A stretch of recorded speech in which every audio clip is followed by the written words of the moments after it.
অনেক দিন পর ভারতীয় ভিসার একটি খবর নিয়ে আলোচনা করতে চলে আসলাম। সেটি হচ্ছে ভারতীয় ভিসার ফি বেড়েছে। এই বিষয়ে বিস্তারিত আলোচনা হবে, যদি আলোচনাটি খুব বেশি কিছু না, হয়তো ইতিমধ্যে আপনারা অনেকেই খবর পেয়ে গেছেন। তো এই বিষয় নিয়ে আজকে বিস্তারিত আলোচনা হবে। তো চলুন দেরি না করে শুরু করি ভারতীয় ভিসার বর্তমান অবস্থা এবং ভিসা ফি নিয়ে বিস্তারিত।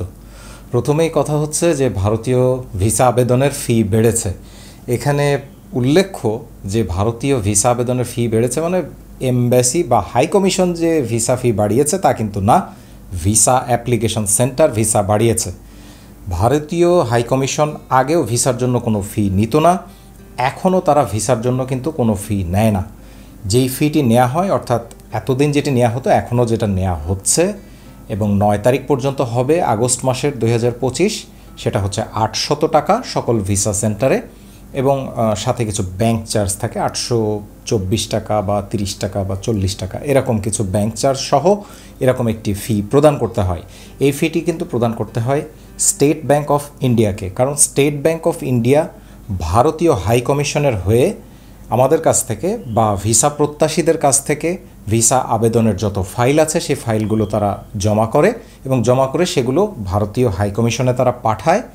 পাঠানোর পর সেখান থেকে ভিসা হোক আর না হোক, তারপর সেগুলো যখন তাদের কাছে আবার চলে আসে সেগুলো আবার মানুষজনের কাছে বা প্রার্থীদের কাছে তারা পৌঁছে দেয়। এবং এটার জন্য কিন্তু ভিসা অ্যাপ্লিকেশন সেন্টার আছে, সেই সেন্টারে গিয়ে কিন্তু আবেদন করতে হয়। যেমন ঢাকা থেকে সবচেয়ে বেশি আবেদন হয়, আমরা কিন্তু জানি যে যমুনা ফিউচার পার্কে সেখানে নিচতলায় সেখানে একটি ভিসা অ্যাপ্লিকেশন সেন্টার আছে, যেখানে আমরা আবেদন করে ভিসার জন্য আমাদের পাসপোর্ট সহ অন্যান্য নথিপত্র জমা দিই। তো এটি কিন্তু ভারতীয় হাই কমিশনের কোনো সরাসরি কোনো অংশ না, ভারতীয় হাই কমিশনের হয়ে তারা এই কাজটি করে এবং তারা সেখানে জনবল নিয়োগ করেছে এবং সেখানে অনেক লোকজন চাকরি বাকরি করে। সেখানে সেই জায়গাটি ভাড়া নিতে হয়েছে, কারণ এত ভিসা প্রত্যাশী এত মানুষকে আসলেও হাই কমিশনে জায়গা দেওয়া সম্ভব না। যদিও আমি অনেক আগে একবার জমা দিয়েছিলাম, যখন এটা হয়তো ২০০৯ বা ২০১০-এর দিকে হবে, সেই সময় খুবই কম একটা ভিসা অ্যাপ্লিকেশন ফি নেওয়া হতো। সেটি ছিল গুলশানে, ঠিক ভারতীয় যে হাই কমিশন তার কাছাকাছি। তবে এখন সেই আবেদনের যে সেন্টার, সেই সেন্টার আস্তে আস্তে বড় করতে করতে দিনে দিনে এখন কিন্তু অনেক বড় হয়ে গেছে। তো এটার জন্যই তারা যে বিজ্ঞপ্তিটি প্রকাশ করেছে সেখানে কিন্তু স্পষ্টই লেখা আছে যে আসলে সোজা কথায় খরচা বেড়ে গেছে। তো খরচা তো দিন দিন বাড়বেই, খরচা বাড়ার জন্য এবং সেবা উন্নয়ন করার জন্য। সেবা উন্নয়ন আমার কাছে মনে হয় যে এটা আসলে কিছু না, সেবা উন্নয়ন এটা বলা লাগে তাই বলছে। যে কোনো কিছুই দেখবেন যখন খরচ বাড়াবে কোনো কিছু, বলবে এই খরচ আমরা বাড়াচ্ছি এবং তার দ্বারা আমরা আরও নতুন কিছু সেবা বা আরও ভালো সেবা আমরা দেওয়ার জন্য আছি। এটা আসলে বলার দরকার, তাই সবাই বলে, তারাও বলেছে। মূল কথা সেটা না, মূল কথা হচ্ছে খরচা বাড়ার জন্য তারা এখন খরচ বাড়াচ্ছে। আগে ছিল ৮০০ টাকা, সেটা এখন হচ্ছে ১৫০০ টাকা। এখন ১৫০০ টাকা খরচ বাড়িয়ে তারা ভিসা আবেদন গ্রহণ করবে। আর এর দ্বারা বোঝা যাচ্ছে যে আসলে এখন তো খুব বেশি ভিসা আবেদন মানুষ করছে না, কারণ ভিসা তারা দিচ্ছেও তুলনামূলক কম হারে।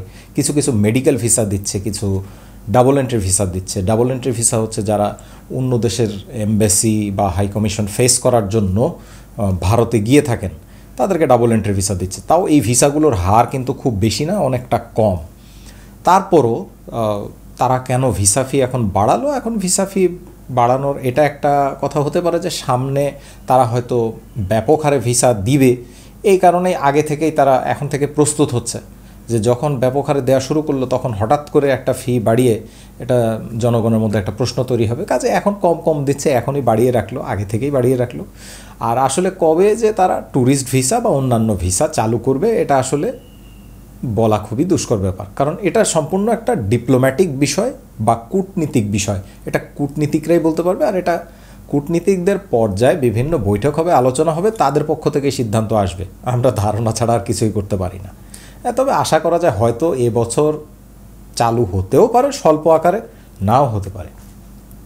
তারা দেখা যাচ্ছে বিভিন্ন সময় বিভিন্ন রকম কথাবার্তা বলছে ভারতীয় কূটনীতিকরা। এখন সেটি যখন কোনো না কোনো খবর হবে তখন আপনারা গণমাধ্যমে জানতে পারবেন।